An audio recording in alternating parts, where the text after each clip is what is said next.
নমস্কার বন্ধুরা, গল্পের ঝুলিতে সকল শ্রোতা বন্ধুদের স্বাগত জানাই। আজ আপনাদের জন্য গল্পের ঝুলিতে রয়েছে বিভূতিভূষণ বন্দ্যোপাধ্যায়ের লেখা দৃষ্টিপ্রদীপ উপন্যাসটির চতুর্থ পর্ব। যদি আগের পর্বগুলি এখনও না শুনে থাকেন তাহলে ডেসক্রিপশানে দেওয়া লিঙ্ক থেকে গিয়ে শুনে নিতে পারেন। এই পর্বটি ভালো লেগে থাকলে একটা লাইক এবং কমেন্ট করে জানানোর অনুরোধ রইল। আর চ্যানেলে নতুন হয়ে থাকলে পরের পর্বগুলি শোনার জন্য চ্যানেলটি সাবস্ক্রাইব করতে কিন্তু ভুলবেন না। তাহলে চলুন শুনে নেওয়া যাক আজকের পর্ব। আমি মুখে মুখে বানিয়ে কথা বলতে ভালোবাসি। আপন মনে কখনো বাড়ির কর্তার মতো কথা বলি, কখনো চাকরের মতো কথা বলি। সীতাকে কত শুনিয়েছি, একদিন মাকেও শুনিয়েছিলাম। একদিন ওপাড়ার মুখুজ্জে বাড়িতে বীরুর মা, কাকিমা, দিদি এরা সব ধরে পড়ল আমাকে বানিয়ে বানিয়ে কিছু বলতে হবে। ওদের রান্নাবাড়ির উঠোনে মেয়েরা সব রান্নাঘরের দাওয়ায় বসে। আমি দাঁড়িয়ে দাঁড়িয়ে খানিকটা ভাবলাম কি বলবো। সেখানে একটা বাঁশের ঘেরা পাঁচিলের গায়ে ঠেসানো ছিল। সেইটের দিকে চেয়ে আমার মাথায় বুদ্ধি এসে গেল, ওই বাঁশের ঘেরাটা হবে যেন আমার স্ত্রী। আমি যেন চাকরি করে বাড়ি আসছি, হাতে অনেক জিনিসপত্র, ঘরে যেন সবে ঢুকছি, এমন ভাব করে বললাম, ওগো কই, কোথায় গেলে? ফুলকপিগুলো নামিয়ে নাও না, ছেলেটা জ্বর আজ কেমন আছে? মেয়েরা সব হেসে ওর গায়ে গড়িয়ে পড়ল। আমার উৎসাহ গেল আরও বেড়ে। আমি বিরক্তির সুরে বললাম, আহ, ওই তো তোমার দোষ। কুইনিন দেওয়া আজ খুব উচিত ছিল, তোমার দোষেই ওর অসুখ যাচ্ছে না। খেতে দিয়েছ কি?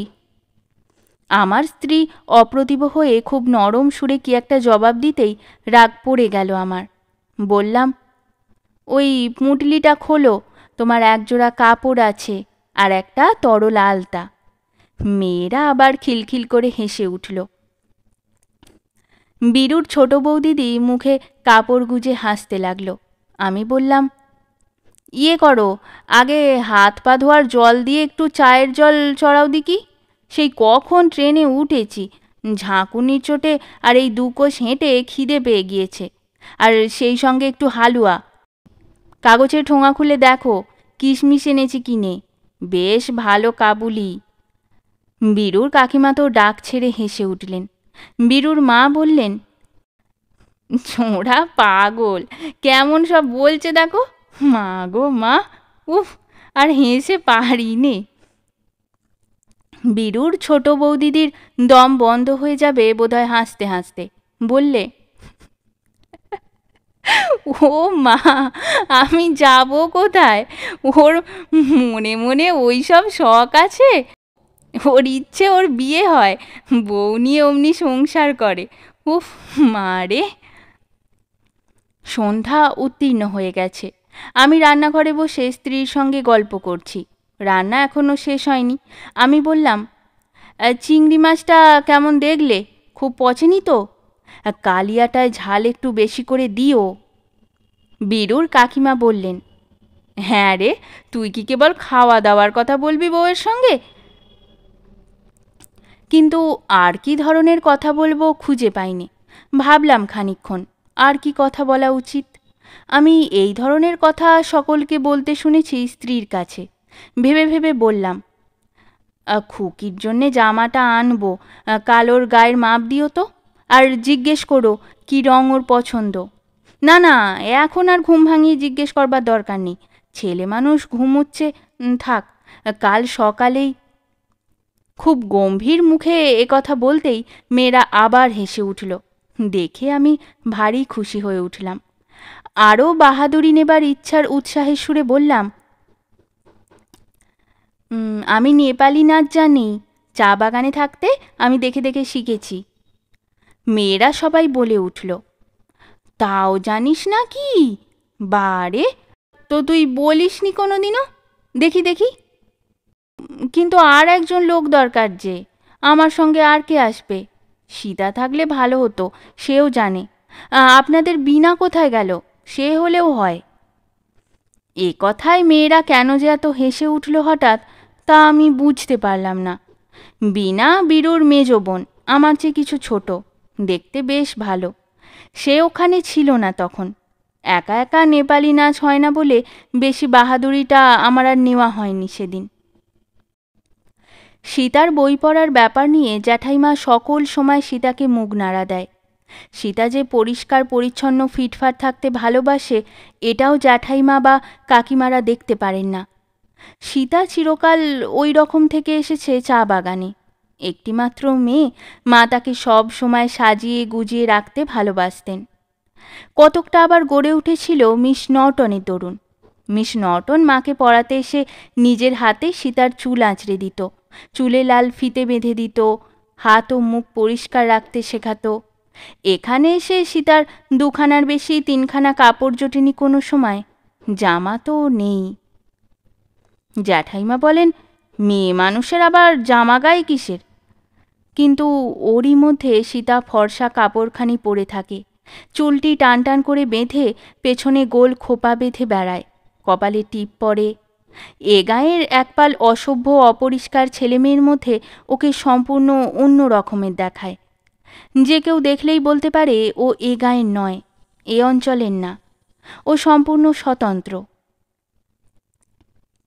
দুটো জিনিস সীতা খুব ভালোবাসে ছেলেবেলা থেকে, সাবান আর বই। আর এখানে এসে পর্যন্ত ঠিক ওই দুটো জিনিসই মেলে না। এ বাড়িতে সাবান কেউ ব্যবহার করে না। কাকিমাদের বাক্সে সাবান হয়তো আছে, কিন্তু সে বাক্স সাজানো হিসাবে আছে। যেমন তাদের বাক্সে কাঁচের পুতুল আছে, চিনেমাটির হরিণ, খোকা পুতুল, উট আছে, তেমনই। তবুও সাবান বরং খুঁজলে মেলে বাড়িতে, কেউ ব্যবহার করুক আর নাই করুক। বই খুঁজলেও মেলে না, দুখানা বই ছাড়া, নতুন পাঁজি আর সত্যনারায়ণের পুঁথি। আমরা তো চা বাগানে থাকতাম, সে তো বাংলাদেশেই নয়। তবুও আমাদের বাক্সে অনেক বাংলা বই ছিল, নানা রকমের ছবিওয়ালা বাংলা বই। যিশুর গল্প, পরিত্রাণের কথা, জবের গল্প, সুবর্ণ বণিকপুত্রের কাহিনী, আরও কত কি। এর মধ্যে মিশনারি মেমেরা অনেক দিয়েছিল, আবার বাবাও কলকাতা থেকে ডাকে আনাতেন। সীতার জন্য এনে দিয়েছিলেন কঙ্কাবতী, হাতেমতাই, হিতোপদেশের গল্প। আমার জন্য একখানা ভূগোল পরিচয় বলে বই আর একখানা ঠাকুরদাদার ঝুলি। আমি গল্পের বই পড়তে তত ভালোবাসিনি। দু তিনটে গল্প পড়ে আমার বইখানা আমি সীতাকে দিয়ে দিয়েছিলাম। আমার ভালো লাগে যীশুখ্রিস্টের কথা পড়তে। পর্বতে যিশুর উপদেশ, যিশুর পুনরুত্থান, অপব্যয়ী পুত্রের প্রত্যাবর্তন, এসব আমার বেশ লাগে। এখানে ওসব বই পাওয়া যায় না বলে পড়িনি। যিশুর কথা এখানে কেউ বলেও না। একখানা খ্রিস্টের রঙিন ছবি আমার কাছে আছে, মিস নর্টন দিয়েছিল। সেখানে আমার বড় প্রিয়, মাঝে মাঝে বার করে দেখি। হিন্দু দেবতার কোনো মূর্তি আমি দেখিনি। জ্যাঠামশায়ের বাড়িতে যা পুজো করেন তা গোলমতো পাথরের নুড়ি। এ গ্রামে দুর্গাপুজো হয় না। ছবিতে দুর্গামূর্তি দেখেছি, ভালো বুঝতে পারিনি। কিন্তু একটা ব্যাপার হয়েছে এর মধ্যে। চৌধুরী পাড়ায় বড় পুকুরের ধারের পাকুড় গাছের তলায় কালো পাথরের একটা দেবমূর্তি গাছের গুঁড়িতে ঠেসানো আছে। আমি একদিন দুপুরে পাকুড়তলা দিয়ে যাচ্ছি, বাবা তখন বেঁচে আছেন, কিন্তু তার খুব অসুখ। এই সময় মূর্তিটা আমি প্রথম দেখি। জায়গাটা নির্জন, পাকুড় গাছের ডালপালার পিছনে অনেকখানি নীল আকাশ, মেঘের একটা পাহাড় দেখাচ্ছে, ঠিক যেন বরফে মোড়া কাঞ্চনজঙ্ঘা। একটা হাত ভাঙা যদিও, কিন্তু কি সুন্দর যে মুখ মূর্তিটার, কি অপূর্ব গড়ন। আমার হঠাৎ মনে হলো এই পাথরের মূর্তির পবিত্র মুখের সঙ্গে ক্রুশবিদ্ধ যীশুখ্রিস্টের মুখের মিল আছে। কেউ ছিল না তাই দেখেনি। আমার চোখে জল এলো। আমি এক দৃষ্টিতে মূর্তিটার মুখের দিকে চেয়েই আছি। ভাবলাম, জ্যাঠামশাইরা পাথরের নুড়ি পুজো করে কেন? এমন সুন্দর মূর্তির দেবতা কেন নিয়ে গিয়ে পুজো করে না? তারপর শুনেছি ওই দিঘি খুঁড়বার সময়ে আজ প্রায় 25 বছর আগে মূর্তিটা হাত ভাঙা অবস্থাতেই মাটির তলায় পাওয়া যায়। সীতাকে নিয়ে গিয়ে দেখিয়েছিলাম একবার। একবার সীতা জবা, আকন্দ, ঝুমকো ফুলের একছড়া মালা গেঁথে মূর্তির গলায় পরিয়ে দিয়েছিল। অমন সুন্দর দেবতাকে আজ 25 বছর অনাদরে গ্রামের বাইরের পুকুর পাড়ে অমন করে কেন যে ফেলে দিয়েছে এরা। একবার একখানা বই পড়লাম, বইখানার নাম চৈতন্য চরিতামৃত। এক জায়গায় একটি কথা পড়ে আমার ভারী আনন্দ হলো। চৈতন্যদেব ছেলেবেলায় একবার আস্থা কুড়ে এঁটো হাঁড়ি কুড়ি যেখানে ফেলে সেখানে গিয়েছিলেন বলে তার মা শচীদেবী খুব বকেন। চৈতন্যদেব বললেন, মা, পৃথিবীর সর্বত্রই ঈশ্বর আছেন, এই আস্থা কুড়েও আছেন। ঈশ্বর যেখানে আছেন সে জায়গা অপবিত্র হবে কি করে? ভাবলাম জ্যাঠাইমার বিরুদ্ধে চমৎকার যুক্তি পেয়েছি ওদের ধর্মের বইয়ে। চৈতন্যদেব অবতার, তারই মুখে। জ্যাঠাইমাকে একদিন বললাম কথাটা। বললাম, জ্যাঠাইমা, আপনি যে বাড়ির পিছনে বাঁশ বনে গেলে কি শেওড়া গাছে কাপড় ঠেকলে হাত পা না ধুয়ে কাপড় না ছেড়ে ঘরে ঢুকতে দেন না, চৈতন্য চরিতামৃতে কি লিখেছে জানেন? চৈতন্যদেবের সে কথাটা বলবার সময়ে আনন্দে মন আমার ভরে উঠল। এমন নতুন কথা, এত সুন্দর কথা আমি কখনো শুনিনি। ভাবলাম জ্যাঠাইমা বই পড়েন না বলে এত সুন্দর কথা যে ওদের ধর্মের বইয়ে আছে তা জানেন না। আমার মুখে শুনে জেনে নিশ্চয়ই নিজের ভুল বুঝে অপ্রতিভ হয়ে যাবেন। জ্যাঠাইমা বললেন, তোমাকে আর আমার শাস্ত্র শেখাতে হবে না। 3 কাল গিয়ে 1 কালে ঠেকেছে, উনি এসেছেন আমার শাস্ত্র শেখাতে। হিঁদুর আচার ব্যবহার তোরা জানবি কোত্থেকে রে ডেপো ছোঁড়া? তুই, তোর মা বড় জানে, তোর বাবা বড় জানতো। আমি অবাক হয়ে গেলাম। জ্যাঠাইমা এমন সুন্দর কথা শুনে চটলেন কেন? তাছাড়া আমি নিজে কিছু বলেছি কি? আগ্রহের সুরে বললাম, আমার কথা নয় জ্যাঠাইমা, চৈতন্যদেব বলেছিলেন তার মা শচীদেবীকে। চৈতন্য চরিতামৃতে লেখা আছে, দেখাবো বইখানা? খুব তক্কবাজ হয়েছ, থাক, আর বই দেখাতে হবে না। তোমার কাছে আমি গুরু মন্ত্র নিতে যাচ্ছি নে। এখন যাও আমার সামনে থেকে, আমার কাজ আছে, আমার তক্ক শুনবার সময় নেই। বারে, তর্কবাজির কি হলো এতে? মনে কষ্ট হলো আমার। সেই থেকে জ্যাঠাইমাকে আর কোনো কথা বলিনি। সীতা ইতিমধ্যে এক কাণ্ড করে বসল। জ্যাঠামশাইদের বাড়ির পাশে যদু অধিকারীর বাড়ি। তারা বারেন্দ্র সেনীর ব্রাহ্মণ। তাদের বাড়িতে যদু অধিকারীর বড় মেয়ের বিয়ের জন্যে দেখতে এলো 4-5 জন ভদ্রলোক কলকাতা থেকে। সীতা সে সময় সেখানে উপস্থিত ছিল। যদু অধিকারীর বাড়ির মেয়েরা তাকে নাকি জিজ্ঞেস করেছে, শোন সীতা, আচ্ছা, উমার যদি বিয়ে না হয় ওখানে, তোর বিয়ে দিয়ে দিই যদি, তোর পছন্দ হয় কাকে বলতো? সীতা বুঝতে পারেনি যে তাকে নিয়ে ঠাট্টা করছে।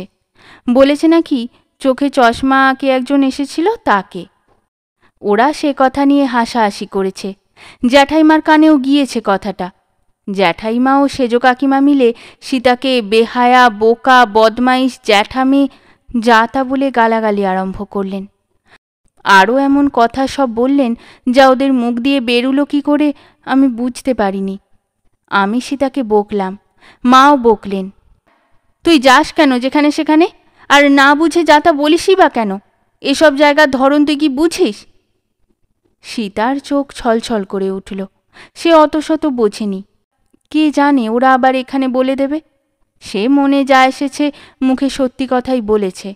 এ নিয়ে এত কথা উঠবে তা বুঝতেই পারেনি। পৌষ মাসের শেষে আমাদের বাড়ি সরগরম হয়ে উঠল। শুনলাম ওদের গুরুদেব আসবেন বলে চিঠি লিখেছেন। এই গুরুদেবের কথা আমি এদের বাড়িতে এর আগে অনেক শুনেছি। জ্যাঠামশাইদের ঘরে তার একটা বড় বাঁধানো ফটোগ্রাফ দেখেছি। গুরুদেব চেয়ারে বসে আছেন। জ্যাঠামশাই ও জ্যাঠাইমা দুজন দুদিকে মাটিতে বসে তার পায়ে পুষ্পাঞ্জলি দিচ্ছেন। অনেক দিন থেকে ছবিখানা দেখে গুরুদেব সম্বন্ধে আমার মনে একটা কৌতূহল হয়েছিল। কীরকম লোক একবার দেখবার বড় ইচ্ছে হতো। স্টেশনে তাকে আনতে লোক গিয়েছিল। একটু বেলা হলে দেখি দাদা এক ভারী মোট বয়ে আগে আগে আসছে। পেছনে ব্যাগ হাতে জ্যাঠামশাইদের কৃষাণ নিমুগওয়ালা। গুরুদেব হেঁটে আসছেন।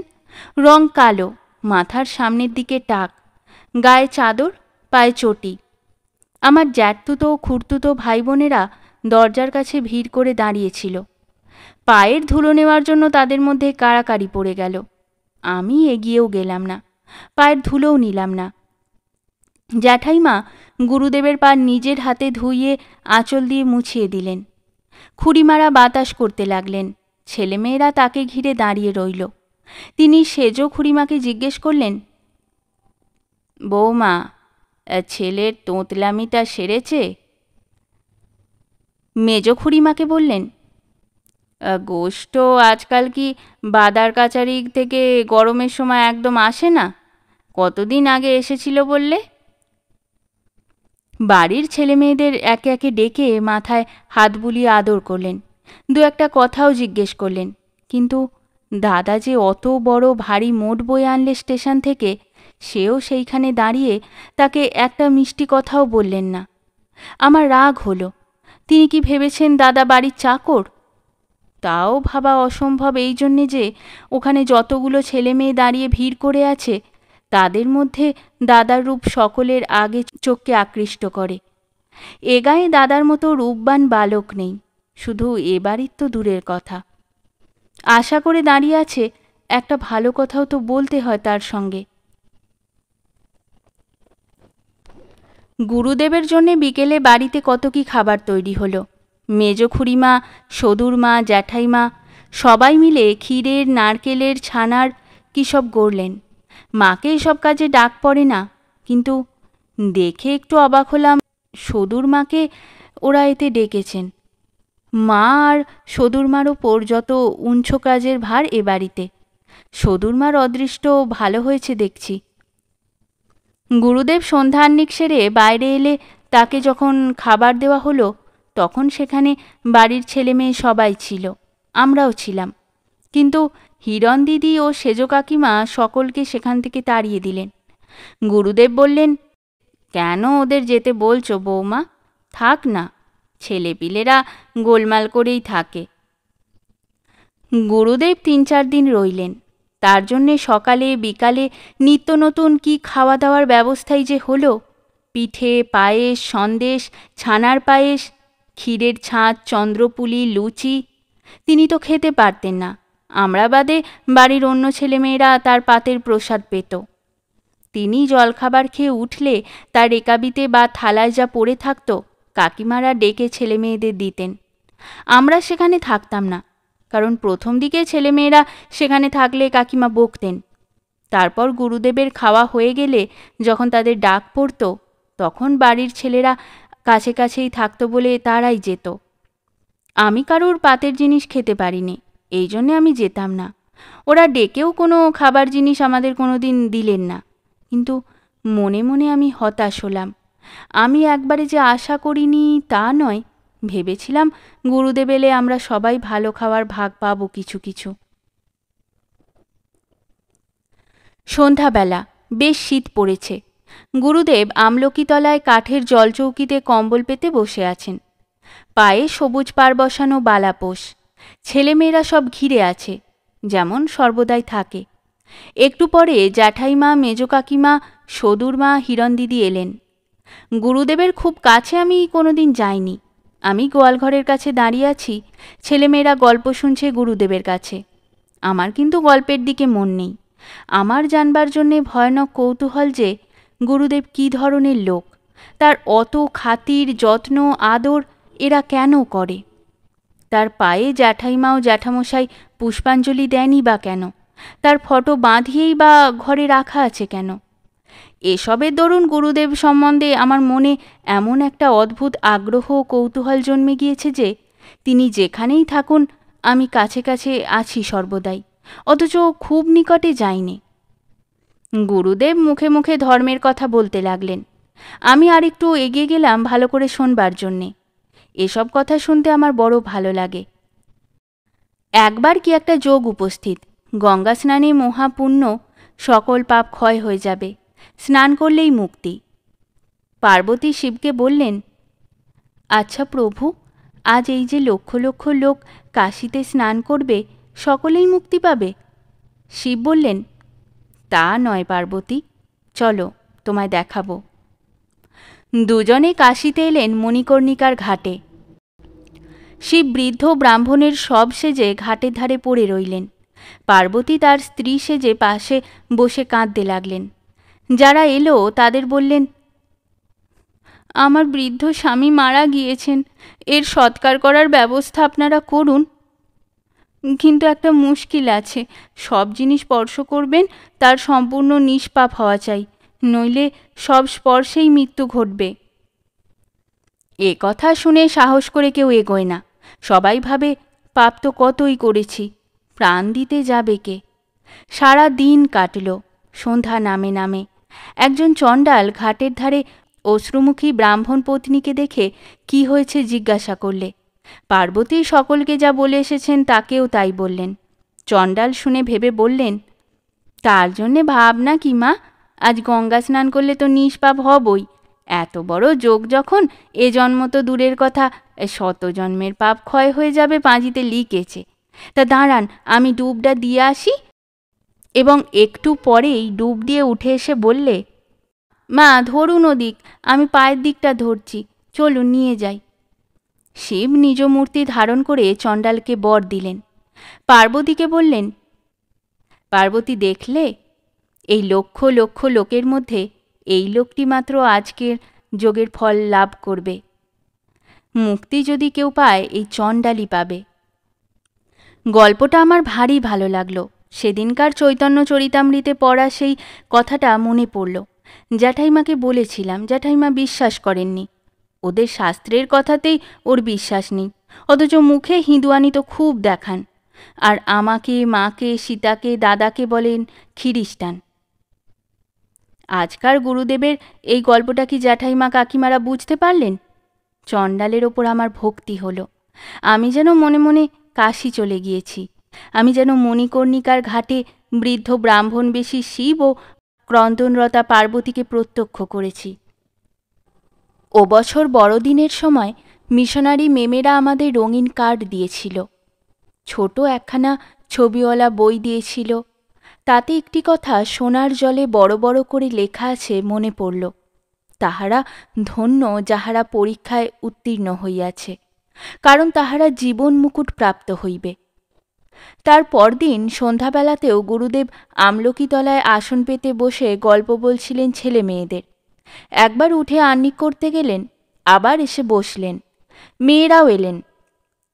কথা বলতে বলতে হঠাৎ আমার দিকে আঙুল দিয়ে বললেন, ও ছেলেটিকে রোজ রোজ দেখি দাঁড়িয়ে থাকে। এসো এসো বাবা, এদিকে এসো। প্রথমটা আমার বড় লজ্জা হলো, কিন্তু কেমন একটা আনন্দও হলো। একটু এগিয়ে গেলাম। জ্যাঠাইমা বললেন, ও আমার এক খুড়তুতো দেওরের ছেলে, ওরা এখানে থাকতো না, চা বাগানে ওর বাবা কাজ করত। এখানে এসে অসুখ হয়ে মারা গেল, আর তো কেউ নেই, ওরা এ বাড়িতে থাকে। গুরুদেব বললেন, এসো দেখি বাবা, হাতটা দেখি, সরে এসো। তারপর জ্যাঠাইমাদের দিকে চেয়ে বললেন, খুব লক্ষণযুক্ত ছেলে, এর বয়স কত? আমায় লক্ষণযুক্ত বলাতে বিশেষত অত ছেলের মাঝ থেকে জ্যাঠাইমা কাকিমারা নিশ্চয়ই খুব খুশি হননি। জ্যাঠাইমা প্রমাণ করবার চেষ্টা করলেন আমার বয়স নাকি 15। আমি ওর ছেলে হাবুর চেয়েও 1.5 বছরের বড়। আসলে আমার বয়স 13। জ্যাঠাইমার বড় ছেলে হাবুকে আমরা হাবুদা বলে ডাকি। সে আমাদের সবার চেয়ে 2 বছরের বড়। স্কুলে তার বয়স লেখানো আছে, তাই ধরে বলছি। তারপর গুরুদেব আমায় জিজ্ঞেস করলেন, কি পড়ো বাবা? আমি কোন ক্লাসে পড়ি বললাম। ধাতুরূপ কত দূর পড়েছ? লুং লিট বোঝো? এই শোনো একটি শ্লোক। শোধইষ্ট বেদাং স্ত্রিদশানজষ্ট পিতৃন তাপসিত সমমঙন্তে বন্ধুন বজ্রৈষ্ঠ সরবর্গ মরঙন্ত নিত্যৌ সমূল ঘাতঙন্য বোধিদরিংশ্চ। হেসে বললেন, কত রকম ধাতুর ব্যবহার দেখেছ? এ হলো ভট্টিকাব্যের শ্লোক। আমার বেশ ভালো লাগলো, গুরুদেবকেও এবং তার শ্লোককেও। আমি এর আগে সংস্কৃত শ্লোক বেশি শুনিনি। চা বাগানেই কেউ বলতো না। শ্লোকটা আমি মুখস্থ করে নিলাম। একদিন তিনি বাড়ির পাশের মাঠে শুকনো পাতা দিয়ে আগুন জ্বেলেছেন। আমায় দেখে বললেন, এসো জিতু। আমি বললাম, কি করবেন আগুন জ্বেলে? তামাক পোড়াবো। আমি বললাম, আমি পুড়িয়ে দিচ্ছি। গুরুদেব অনেক সংস্কৃত শ্লোক আমাকে শোনালেন। কুবেরের শাপে এক যক্ষ গৃহ থেকে বহু দূরে কোন পর্বতে নির্বাসিত হয়েছিল। বাড়ির জন্যে ভেবে ভেবে তার হাতের সোনার বালা ঢল হয়ে গিয়েছিল। তারপর আষাঢ় মাসের প্রথম দিনে সেই পাহাড়ের মাথায় বর্ষার নতুন কালো মেঘ নামল। এই রকম একটা শ্লোকের মানে। আমি তো সংস্কৃত পড়ি মোটে ঋজুপাঠ, কিন্তু আমাকেই তিনি আগ্রহের সঙ্গে এমনি ভালো ভালো অনেক শ্লোক শোনাতে লাগলেন, যেন আমি কত বুঝি। এবার মনে হলো আমার নিজের কথা, যা কাউকে কখনো বলিনি এ পর্যন্ত, তার কাছে খুলে বলি। আমার মনের সন্দেহ, আমার ওই সব অদ্ভুত জিনিস দেখার ব্যাপার, জ্যাঠাইমাদের সঙ্গে আচার ব্যবহার নিয়ে আমার মত না মেলা, সকলের ওপর ঠাকুর দেবতা সম্বন্ধে আমার অবিশ্বাস, এসব খুলে বলে তিনি কি বলেন শুনি। তার ওপর এমন একটা শ্রদ্ধা ও বিশ্বাস হয়ে গিয়েছিল আমার, যেন মনে হলো এর কাছে বললে ইনি সব বুঝে দিতে পারবেন আমাকে। এত বড় লোক ইনি, এত পণ্ডিত, কত কথা জানেন। কিন্তু সুবিধে হলো না। বলি বলি করেও বলতে আমার কেমন লজ্জা হলো। 3 দিন এমনি কেটে গেল। তারপর তিনি চলে গেলেন। আমার কিন্তু বলতে পারলেই ভালো হতো। একজন ভালো লোককে আমার সব কথা বলা দরকার। অথচ এখানে তেমন কোনো লোককে আমি বিশ্বাস করি নে, কারোর উপর আমার ভক্তি হয় না। আমি আজকাল নির্জনে বসলেই অদ্ভুত সব জিনিস দেখি, যখন তখন। তার সময় নেই, অসময় নেই, রাত নেই, দিন নেই। এই তো সেদিন বসে আছি জ্যাঠাইমাদের পুকুর ধারের বাগানে একলাটি, হঠাৎ দেখি পুকুর পাড়ের আম গাছগুলোর ওপরকার নীল আকাশে একটা মন্দিরের চূড়ো, প্রকাণ্ড মন্দির, রোদ লেগে ঝকমক করছে, সোনা না কি দিয়ে বাঁধানো যেন। মন্দিরের চারিপাশে বাগান, চমৎকার গাছপালা, ফুল ফুটে আছে, অপূর্ব দেখতে, ঠিক যেন আমাদের সোনাদা চা বাগানের ধারে বনের গাছের ডালে ডালে ফোটা নীল অর্কিডের ফুল। আর একদিন দেখেছিলাম ঠিক ওই জায়গায় বসেই আকাশ বেয়ে সন্ধ্যার সময় 3টি সুন্দরী মেয়ে, পরনে যেন শ্বেত চমড়ির লোমে বোনা সাদা চকমকে লুটিয়ে পড়া কাপড়। তারা উড়ে যাচ্ছে এক সারিতে। বোধহয় পুরো 5 মিনিট ধরে তাদের দেখেছি। তারপর রোদ চকমক করতে লাগলো, আর তাদের স্পষ্ট দেখা গেল না। ওপরের দিকে যেতে যেতে মিলিয়ে গেল।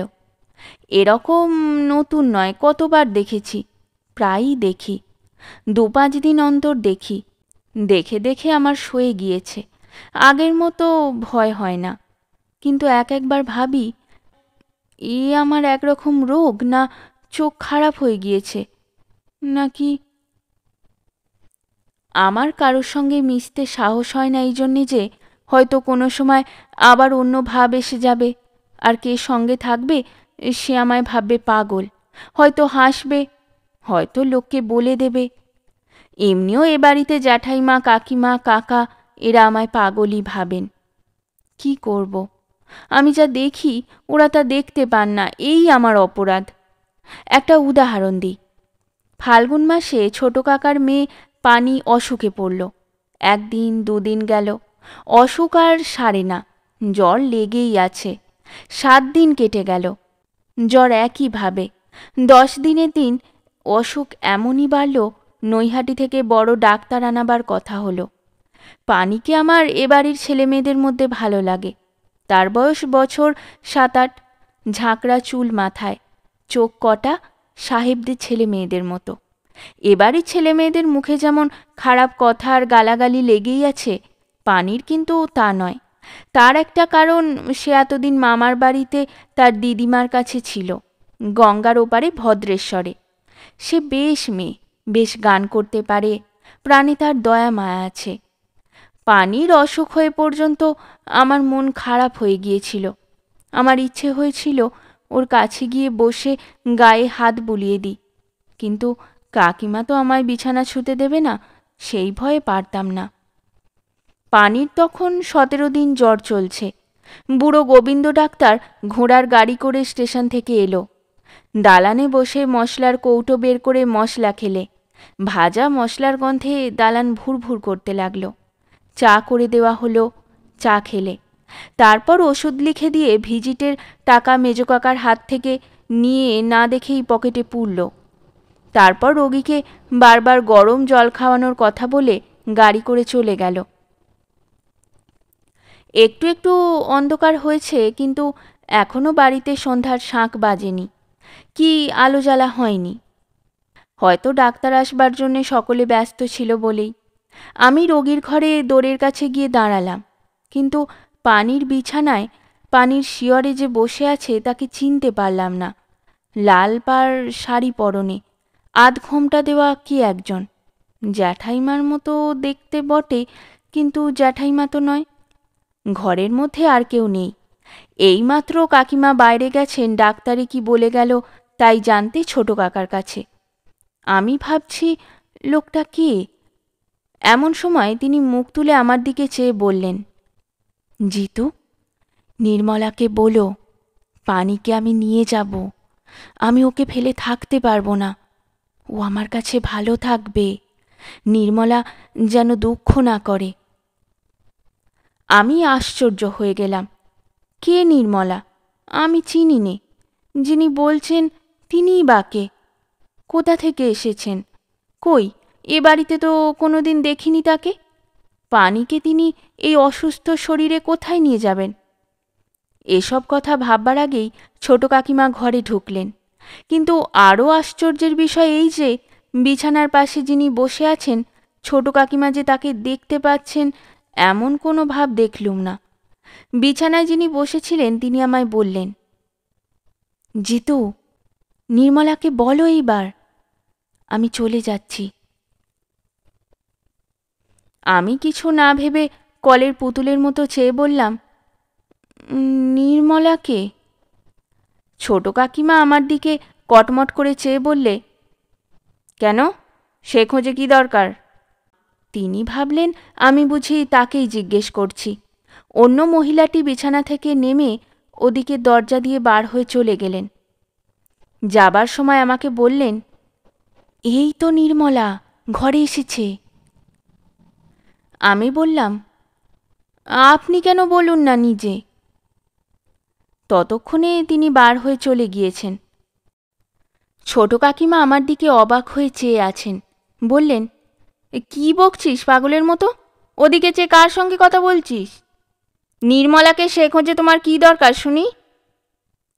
জ্যাঠাইমা ঘরে ঢুকলেন সেই সময়।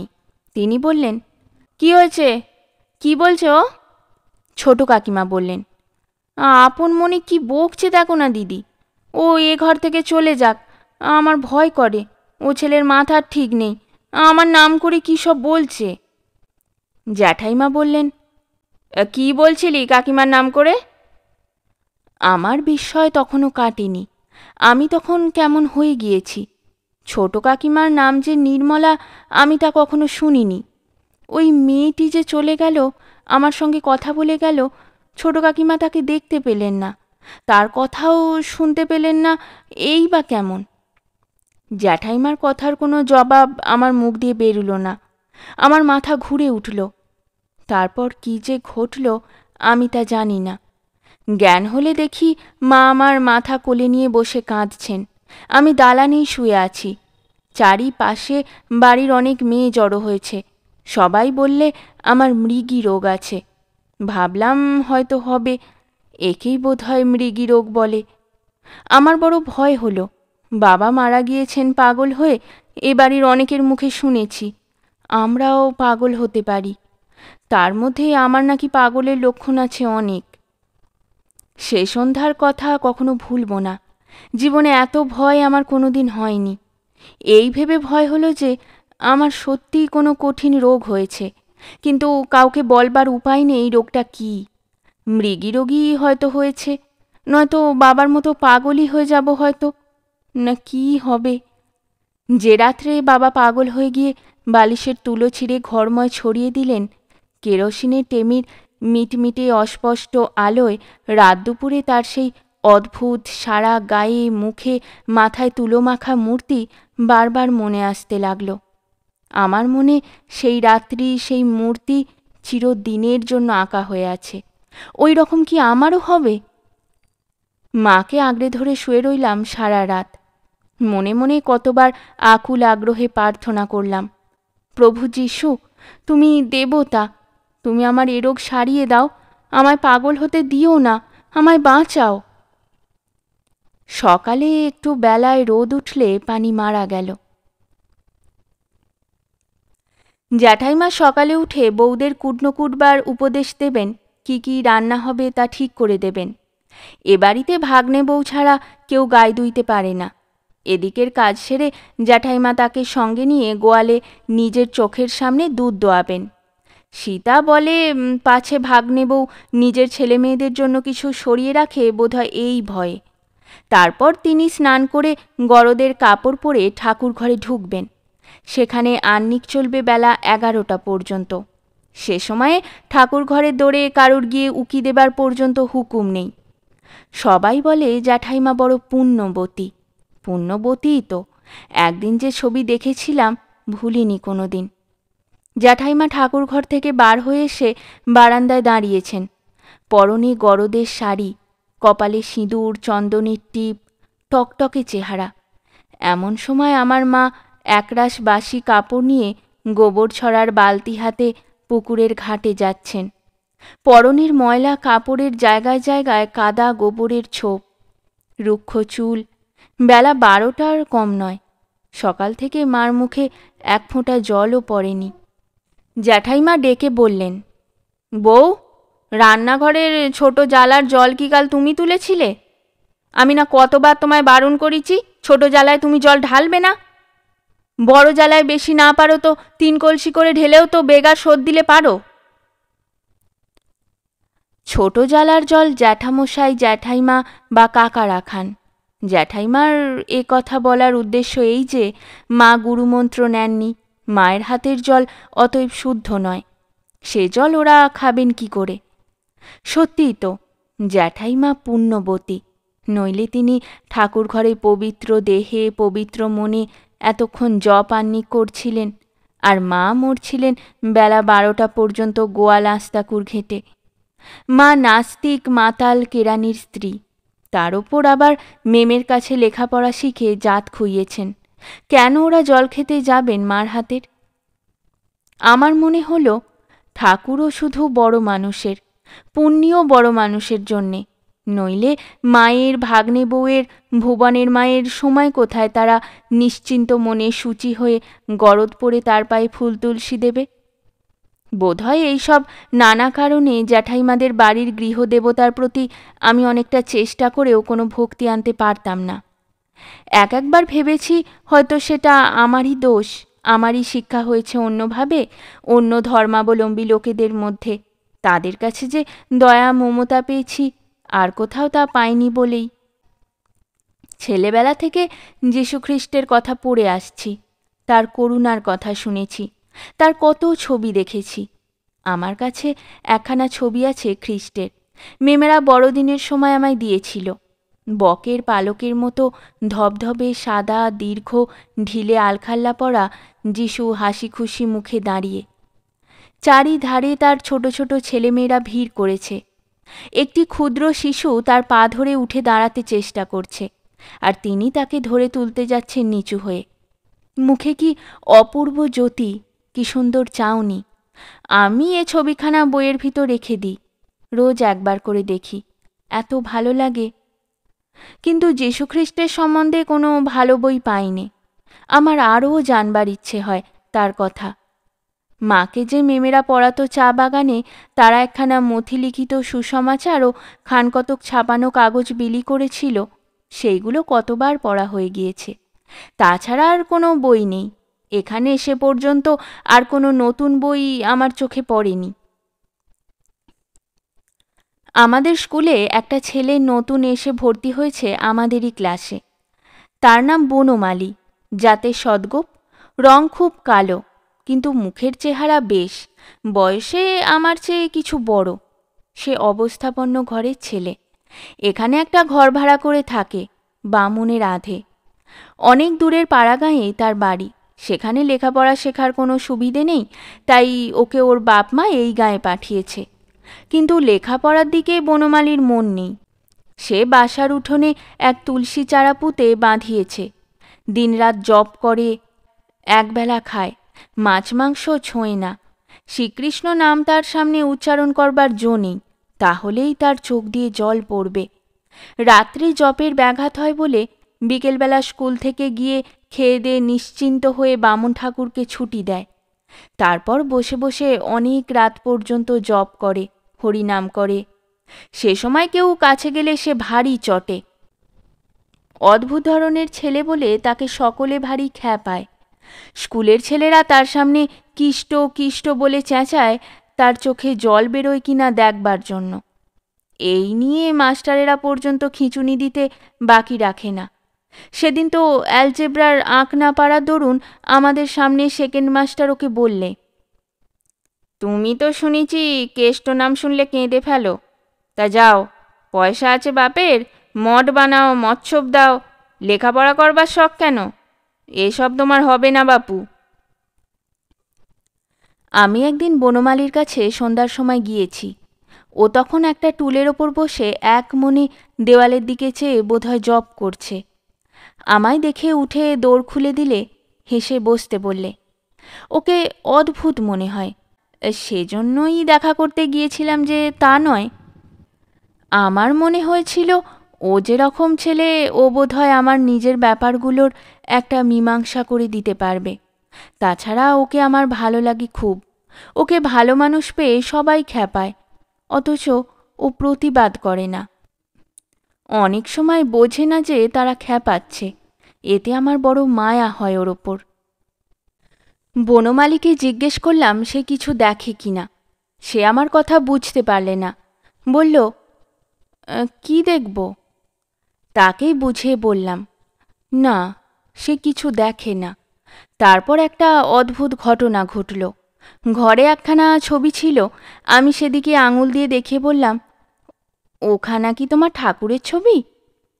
বনমালার গলার সুর বদলে গেল, চোখের চাউনি অন্য রকম হয়ে গেল। সে বললে, ঠিক বলেছ ভাই, আমার ঠাকুরের ছবি। চমৎকার কথা বলেছ ভাই, ওই তো আমার সব।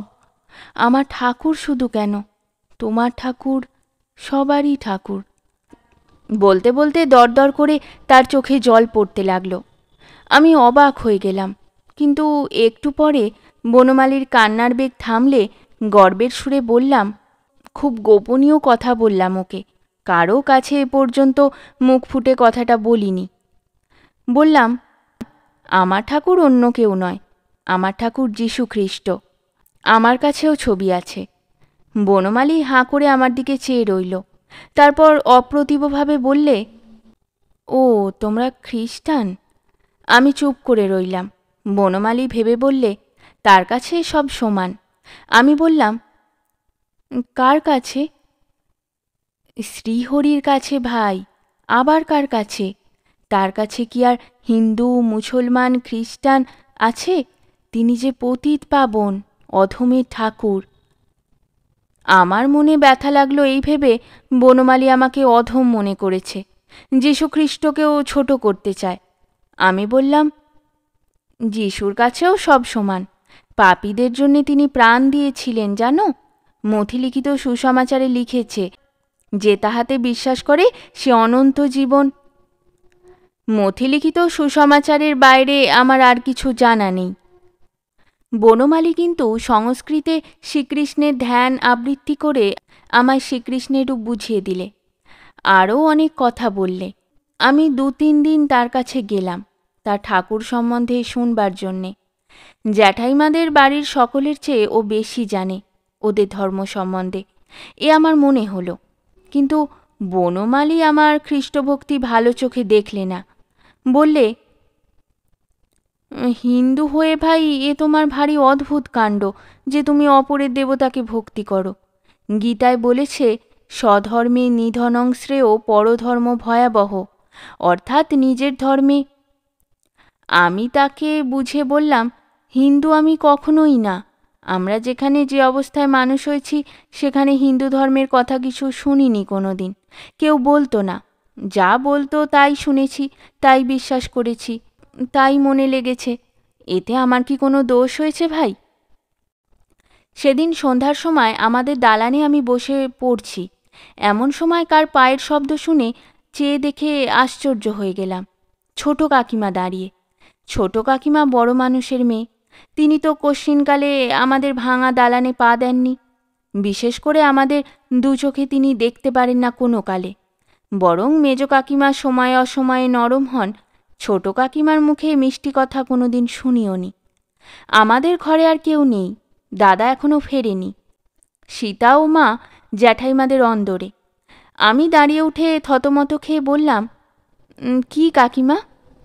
ছোট কাকিমা এদিক ওদিক চেয়ে নিচু স্বরে বললেন, তোর সঙ্গে কথা আছে জিতু। আমি বললাম, কি বলুন? কাকিমা বললেন, পানি যে রাতে মারা যায় সেদিন তুই আমায় কি বলছিলি মনে আছে? আমার ভয় হলো। বললাম, না কাকিমা। কাকিমা হঠাৎ আমার হাত দুটো তার দু হাতের মধ্যে নিয়ে বললেন, বল বাবা জিতু, সেদিন তোর কথা সবাই উড়িয়ে দিয়েছিল, আমি কিন্তু তারপর সব বুঝেছিলাম, কাউকে বলিনি। পানি ছেড়ে গিয়ে আমায় পাগল করে রেখে গিয়েছে। তুই বল জিতু, আমার মাকে তুই দেখেছিলি সেই রাত্রে? তিনি পানিকে ভালোবাসতেন, তাই নিতে এসেছিলেন। মরে গিয়েও তার পানির কথা। আমি জানতাম না যে পানির দিদিমা মারা গিয়েছেন। আমি বিস্ময়ের সুরে জিজ্ঞেস করলাম, আপনার মা বেঁচে নেই? না, পানি তার কাছ থেকে ফাল্গুন মাসে এলো, তিনি আষাঢ় মাসে তো মারা গেলেন। তুই পানিকে দেখতে পাস জিতু? তোকে সেদিন সবাই পাগল বললে, কিন্তু আমি তারপর ভেবে দেখলাম তোর কথা আর একটুও পাগলামি নয়, সব সত্যি। তুই আমার মাকে দেখতে পেয়েছিলি সত্যি? বল না জিতু বাবা, পানিকে দেখিস? আমার চোখেও জল এলো। ছোট কাকিমাকে এত কাতর দেখিনি কখনো। তাছাড়া পানিকে আমিও বড় ভালোবাসতাম এ বাড়ির ছেলে মেয়েদের মধ্যে। বললাম, না কাকিমা, পানিকে আমি কোনোদিন দেখিনি, আপনার পা ছুঁয়ে বলতে পারি। ছোট কাকিমা আরও কি বলতে যাচ্ছিলেন, মেজ কাকার গলার স্বর শুনে তিনি পালিয়ে গেলেন। ছোট কাকিমার কথা শুনে আমি কিন্তু আকাশ পাতাল ভাবতে বসলাম। আমি সেদিন সত্যি সত্যি কাউকে দেখেছিলাম তবে? সে যেই হোক, পানির দিদিমাই হোক, মরাই হোক বা জীবন্তই হোক, এটা তাহলে আমার রোগ নয়? আর কেউ তবে দেখে না কেন? কিংবা হয়তো ছোট কাকিমা মেয়ের শোকে বুদ্ধি হারিয়েছেন, কি বলছেন না বলছেন উনিই জানেন না। ওর কথার ওপর বিশ্বাস কি? জ্যাঠামশাইদের বাড়ি আরও বছর দুই কেটে গেল এইভাবেই। যত বছর কেটে যায় এদের এখানে থাকা আমার পক্ষে তত বেশি কঠিন হয়ে পড়তে লাগলো। আমার বয়স বাড়বার সঙ্গে সঙ্গে অনেক জিনিস আমি বুঝতে পারি আজকাল। আগে আগে এত বুঝতাম না। এ বাড়িতে থাকা আমার পক্ষে আরও কঠিন হয়ে উঠেছিল এই জন্যে যে আমি চেষ্টা করেও জ্যাঠাইমাদের ধর্ম আচারের সঙ্গে নিজেকে কিছুতেই খাপ খাওয়াতে পেরে উঠলাম না।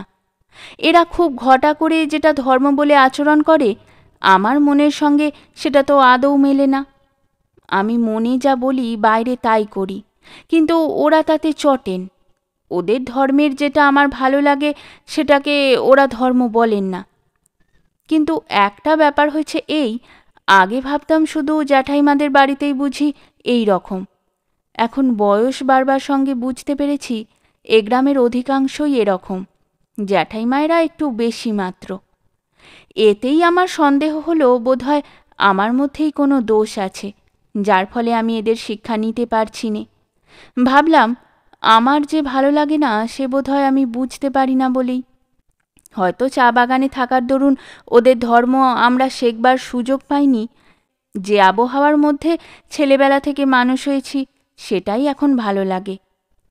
ম্যাট্রিক পাশ করে শ্রীরামপুর কলেজে ভর্তি হলাম। জ্যাঠামশাইদের গ্রাম আটঘরার নবীন চৌধুরী, যার বড় ছেলে ননি ভালো ফুটবল খেলতে পারে এবং যে প্রায়শ্চিত্তের বাধা বিঘ্ন না মেনে বাবার সৎকারের সময় দলবল জুটিয়ে এনেছিল, তারই ভগ্নিপতির বাড়ি অর্থাৎ নবীন চৌধুরীর বড় মেয়ে শৈলবালার শ্বশুরবাড়ি শ্রীরামপুরে। ননির জোগাড়যন্ত্রে তাদের শ্বশুরবাড়িতে আমার থাকবার ব্যবস্থা হলো। এসে দেখি এদেরও বেশ বড় সংসার, অনেক লোক। শৈলদিদির স্বামীরা 6 ভাই, তার মধ্যে 4 ভাইয়ের বিয়ে হয়েছে, আরেকটি আমার বয়সী। ফার্স্ট ইয়ারেই ভর্তি হলো আমার সঙ্গে। সকলের ছোট ভাই স্কুলে পড়ে। শৈলদি বাড়ির বড় বউ, আমি তার দেশের লোক। সবাই আমাকে খুব আদর যত্ন করলে।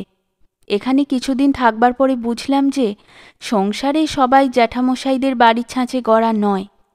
চা বাগান থেকে এসে বাংলাদেশ সম্বন্ধে যে একটা হীন ধারণা আমার হয়েছিল, সেটা এখানে 2-4 মাস থাকতে থাকতে চলে গেল। আর একটা জিনিস লক্ষ্য করলাম যে এ বাড়ির মেয়েরা কেউ কারো বড় একটা অধীন নয়। কোনো একজনকে সকলের ভয় করে চলতে হয় না, বা কোনো একজনের কথায় সকলকে উঠতে বসতে হয় না। আমি থাকি বাইরের একটা ঘরে, কিন্তু অল্প দিনেই আমি বাড়ির ছেলে হয়ে পড়লাম। শৈলদিদি খুব ভালো, আমাকে ভাইয়ের মতো দেখে, কিন্তু এত বড় সংসারের কাজকর্ম নিয়ে সে বড় ব্যস্ত থাকে, সব সময় দেখাশুনো করতে পারে না। শৈলদিদির বয়স আমার মেজ কাকিমার চেয়ে কিছু ছোট হবে, 3-4টি ছেলে মেয়ের মা। আটঘরায় থাকতে খুব বেশি আলাপ ছিল না। 2-একবার জ্যাঠামশাইদের বাড়ি বেড়াতে গিয়ে মায়ের সঙ্গে আলাপ করে এসেছিল। তারপর ননি কথাটা পারতেই তখনই রাজি হয়ে যায় আমায় এখানে রাখবার সম্বন্ধে। শৈলদিদির স্বামী তার কোনো কথা ফেলতে পারে না। বাড়ির সকলের সঙ্গে খুব আলাপ হয়ে গেল। বাড়ির মধ্যে সর্বত্র যাই। জ্যাঠামশাইদের বাড়ির মতো এটা ছোঁ না ওটা ছোঁ না কেউ করে না। সব ঘরে যাই, সব বিছানাতেই বসি, সবাই আদর যত্ন করে, পছন্দ করে। এখন বয়স হয়েছে বুঝতে পেরেছি, আটঘরায় যতটা বাধাবাধি এসব শহর বাজারে অত নেই এদের। কষ্ট হয় মার জন্যে, সীতার জন্যে। তারা এখনও জ্যাঠাইমার কঠিন শাসনের বাঁধনে আবদ্ধ হয়ে কৃতদাসীর মতো উদয়াস্ত খাটছে। দাদার জন্যেও কষ্ট হয়। সে লেখাপড়া শিখলে না চাকুরি করবে, সংসারের দুঃখ ঘুচবে বলে, কিন্তু চাকুরি পায় না। ঘুরে ঘুরে বেড়ায়, আজ 12 টাকা মাইনে চাকুরি করে, কাল জবাব হয়ে যায়। আবার আর এক জায়গায় 16 টাকা মাইনে চাকুরি জোটায়। এত সামান্য মাইনেতে বিদেশে খেয়ে পড়ে কোনো মাসে 5 টাকা, কোনো মাসে 3 টাকার বেশি মাকে পাঠাতে পারে না। তাতে কি দুঃখ ঘুচবে? অথচ না শিখলে লেখাপড়া, না করতে পারলে কিছু। কলেজের ছুটির পরে গঙ্গাধারে একখানা বেঞ্চির ওপর বসে এইসব কথাই ভাবছিলাম। মাঝে মাঝে ভয়ানক ইচ্ছে হয় আবার একবার চা বাগানের দিকে যাই, আর একবার হিমালয় দেখি। কত কাল রডোডেনড্রন ফুল দেখিনি, পাইন বন দেখিনি, কাঞ্চনজঙ্ঘা দেখিনি। সেই রকম শীত আর পাইনি কোনো দিন। এদের সবাইকে দেখাতে ইচ্ছে হয় সে দেশ। স্কুলে যখন প্রবন্ধ লিখতে দিত, আমি হিমালয় নিয়ে লিখতাম। আমার লেখা সকলের চেয়ে ভালো হতো, কারণ বাল্যের স্বপ্ন মাখানো সে ওক পাইন বন, ঝর্ণা, তুষারমণ্ডিত কাঞ্চনজঙ্ঘা, কুয়াশা, মেঘ আমার কাছে পুরনো হবে না কোনো দিন। তাদের কথা লিখতে গেলে নতুনতর ভাব ও ভাষা কোথা থেকে এসে জোটে। মনে হয় আরও লিখি, এখনও সব বলা হয়নি। লেখা অপরে ভালো বললেও আমার মন তৃপ্ত হতো না। মনে হতো যা দেখেছি তার অতি ক্ষুদ্র ভগ্নাংশও আঁকতে পারলাম না। অপরে ভালো বললে কি হবে, তারা তো আর দেখেনি। ওপারে ব্যারাকপুরে সাদা বাড়িগুলো যেন সবুজের সমুদ্রে ডুবে আছে, ঠিক যেন চা ঝোপের আড়ালে ম্যানেজার সাহেবের কুঠি। লাল টালির ছাদ থাকলেই একেবারে চা বাগান। ওই দিকে চেয়েই তো রোজ বিকেলে আমার মনে হয় বাল্যের চা বাগানের সেই দিনগুলো। বাড়ি ফিরে গেলাম সন্ধ্যার পরে। চাকরকে ডেকে বললাম, লুলু, আলো দিয়ে যা। এমন সময়ে ভবেশ এলো। ভবেশ 2nd ইয়ারে পড়ে, খুব বুদ্ধিমান ছেলে, স্কলারশিপ নিয়ে পাশ করেছে। প্রথম দিনেই কলেজে এর সঙ্গে আলাপ হয়। ভবেশের দৈনন্দিন কাজ রোজ এসে আমার কাছে খ্রিস্টান ধর্মের নিন্দা করা।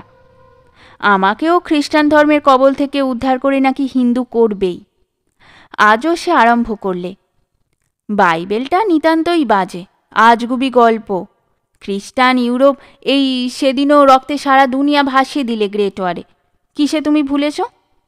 রোজ যাও পিকারিং সাহেবের কাছে ধর্মের উপদেশ নিতে। ওরা তো তোমাকে খ্রিস্টান করতে পারলে বাঁচে। তাছাড়া আজ হিন্দুদের বলবৃদ্ধি করা আমাদের সবার কর্তব্য, এটা কি তোমার মনে হয় না? আমি বললাম, তুমি ভুল বুঝেছ ভবেশ। তোমাকে একদিনও বোঝাতে পারলাম না যে আমি খ্রিস্টান নই। খ্রিস্টান ধর্ম কী জিনিস আমি জানি নে, জানবার কৌতূহল হয়, তাই পিকারিং সাহেবের কাছে জানতে যাই। আমি যীশুখ্রিস্টের ভক্ত, তাকে আমি মহাপুরুষ বলে মনে করি। তার কথা আমার শুনতে ভালো লাগে, তার জীবন আমাকে মুগ্ধ করে। এতে দোষ কিসের আমি তো বুঝি নে। ও বটে, বুদ্ধ, চৈতন্য, কৃষ্ণ, রামকৃষ্ণ এরা সব ভেসে গেলেন, যীশুখ্রিস্ট হলো তোমার দেবতা। এরা কিসে ছোট তোমার যিশুর কাছে জিজ্ঞেস করি? কে বলেছে তারা ছোট? ছোট কি বড় সে কথা তো উঠছে না এখানে। আমি তাদের কথা বেশি জানি নে, যতটুকু জানি তাতে তাদের শ্রদ্ধা করি। কিন্তু এও তো হয় কেউ একজনকে বেশি ভালোবাসে আর একজনকে কম ভালোবাসে। তুমি যতই বোঝাও জিতেন, আমারও ভালো লাগে না। দেশের মাটির সঙ্গে যোগ নেই ওর। তোমার মতো চমৎকার ছেলে যে কেন বিপদে পা দিলে ভেবে ঠিক করতে পারিনি। তোমার লজ্জা করে না একথা বলতে যে রামকৃষ্ণ, বুদ্ধ, চৈতন্যের কথা কিছু জানো না? তাদের কথা জানতে আগ্রহও দেখাও না, অথচ রোজ যাও যীশুখ্রিস্টের বিষয় শুনতে। 100 বার বলবো তুমি বিপদে পা দিয়ে দাঁড়িয়েছ। কই একদিন গীতা পড়েছ? অথচ গসপেল পড়তে যাও পিকারিংয়ের কাছে। তোমাকে বন্ধু বলি তাই কষ্ট হয়, নইলে তুমি উচ্ছন্নে যাও না, আমি বলতে যাব কেন? ভবেশ চলে গেলে অনেক রাত পর্যন্ত কথাটা ভাবলাম।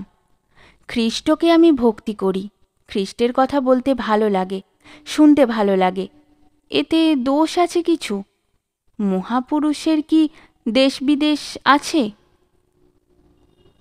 রাত্রে বাড়ির মধ্যে খেতে গিয়ে দেখি আর সকলের খাওয়া হয়ে গিয়েছে। ছোট বউ অর্থাৎ শৈলদিদির ছোট জায়ের রান্নার পালা ছিল এবেলা। তিনি হাঁড়িকুড়ি নিয়ে বসে আছেন। আমি খেতে বসলাম, কিন্তু কেমন অস্বস্তি বোধ হতে লাগলো। শৈলদিদির এই ছোট জাকে আমি কি জানি কেন পছন্দ করিনি। মেজ বউ সেজ বউকে যেমন মেজদি সেজদি বলে ডাকি, ছোট বউকে আমি এ পর্যন্ত কোনো কিছু বলে ডাকিনি, অথচ তিনি আমার সামনে বেরোন বা আমার সঙ্গে কথা বলেন। ছোট বউয়ের বয়স আমার সমান হবে, এই 17-18। আমি যদিও আপনি বলে কথা বলি, বাড়ির সব মেয়েরা ও বউয়েরা জানে যে ছোট বউয়ের সঙ্গে আমার তেমন সদ্ভাব নেই। কেন আমি তাকে ছোট দিদি বলে ডাকি নে, শৈলদিদি আমায় এ নিয়ে কতবার বলেছে। কিন্তু আমার যা ভালো লাগে না তা আমি কখনো করিনি। সেদিন এক ব্যাপার হয়েছে। খেয়ে উঠে অভ্যাস মতো পান চেয়েছি, কাউকে বিশেষ করে সম্বোধন করে নয়, যেন দেওয়ালকে বলছি এইভাবে। ছোট বউ আধ ঘোমটা দিয়ে এসে পান আমার হাতে দিতে গেলেন। আমি কেমন একটা অস্বস্তি বোধ হলো কেন জানি নে। অন্য কারুর বেলা আমার তো এমনই অস্বস্তি বোধ হয় না। পান দেবার সময় তার আঙুলটা আমার হাতে সামান্য ঠেকে গেল। আমি তাড়াতাড়ি হাত টেনে নিলাম। আমার সারা গা কেমন শিউরে উঠল। লজ্জা ও অস্বস্তিতে মনে হলো পান আর কখনো এমনভাবে চাইব না। মেজদি কি শৈলদির কাছে গিয়ে চেয়ে নেব। সেই দিন থেকে ছোট বউকে আমি এড়িয়ে চলি। আজ এই পর্যন্তই। পরের পর্ব নিয়ে খুব তাড়াতাড়ি ফিরে আসব। যদি এই পর্বটি আপনাদের ভালো লাগে তাহলে লাইক এবং শেয়ার করে দেবেন, আর চ্যানেলে নতুন হয়ে থাকলে পরের পর্বগুলি শোনার জন্য চ্যানেলটি সাবস্ক্রাইব করতে কিন্তু ভুলবেন না। খুব তাড়াতাড়ি পরের পর্ব নিয়ে ফিরে আসব। সকলে ভালো থাকুন, শুনতে থাকুন গল্পের ঝুলি।